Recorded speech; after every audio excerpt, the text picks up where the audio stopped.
Hello friends, আসসালামু আলাইকুম। আজকে আপনাদের মাঝে একটি রেসিপি নিয়ে আসলাম।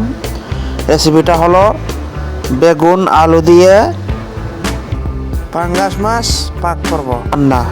হালকা একটু ঝোল হবে, খেতে খুব অসাধারণ লাগে। তো এখন একটি পাতিলের মধ্যে তেল দিয়ে দিলাম। তেলটা গরম হওয়া পর্যন্ত অপেক্ষা করব।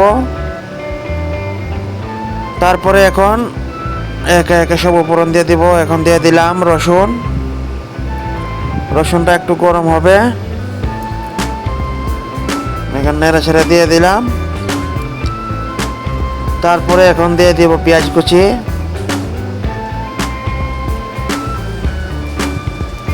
বড় দিকে একটা পেঁয়াজ কুচি করে নিলাম, পেঁয়াজটা দিয়ে দিলাম।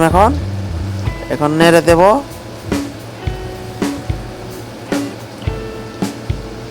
ব্রাউন কালার পর্যন্ত অপেক্ষা করব।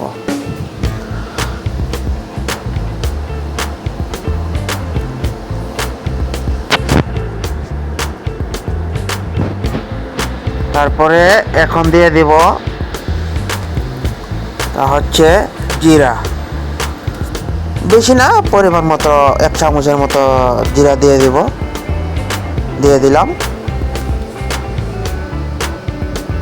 তারপরে এখন দিয়ে দিলাম স্বাদ মতো লবণ যার ইচ্ছা, যে যতটুকু স্বাদ মতো দিয়ে দিলেই চলে। তারপরে একে একে উপকরণ দিয়ে দিব। এখন দিয়ে দিলাম 1 চামচ হলুদ, 1 চামচ লাল মরিচের গুঁড়া, তারপরে দিয়ে দিব 1 চামচ ধনিয়া গুঁড়া।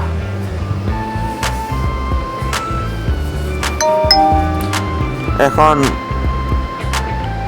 নাড়াচাড়া করব হালকা একটু পানি দিয়ে। এখন নেড়ে ছেড়ে দেব।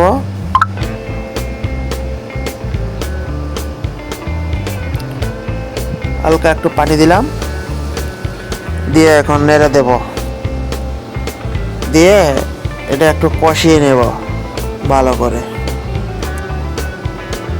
আপনারা চাইলে ভালো করে কষিয়ে নেবেন,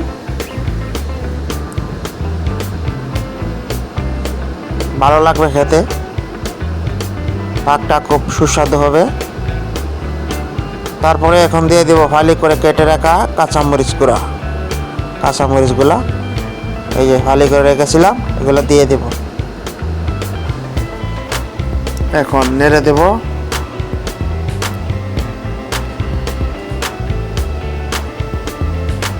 ভালো করে নেড়ে দিয়ে কষিয়ে নেব।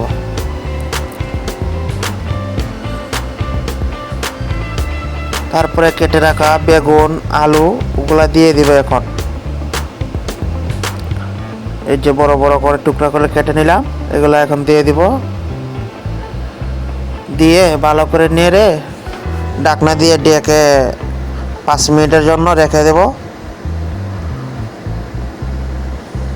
এখন নেড়ে দিলাম, ভালো করে নেড়ে দেবেন যেন সবগুলা সাথে মশলাগুলো লেগে যায়। এখন ঢাকনা দিয়ে ঢেকে দেব। ঢাকনা দিয়ে ঢেকে দেব 5 মিনিটের জন্য। 5 মিনিট পরে আবার মাছগুলো দিয়ে দেব।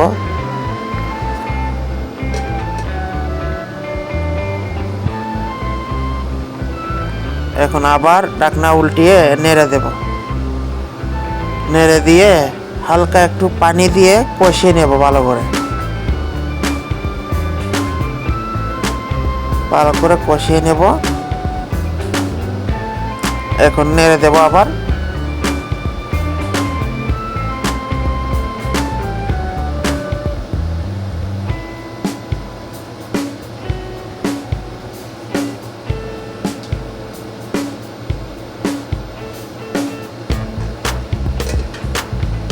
এখন ঢাকনাটা চলে আসলাম 30 মিনিট পরে। এই যে আলহামদুলিল্লাহ হয়ে গেছে তরকারি। খুব সুস্বাদু হবে খেতে, আপনারা ট্রাই করে দেখতে পারেন।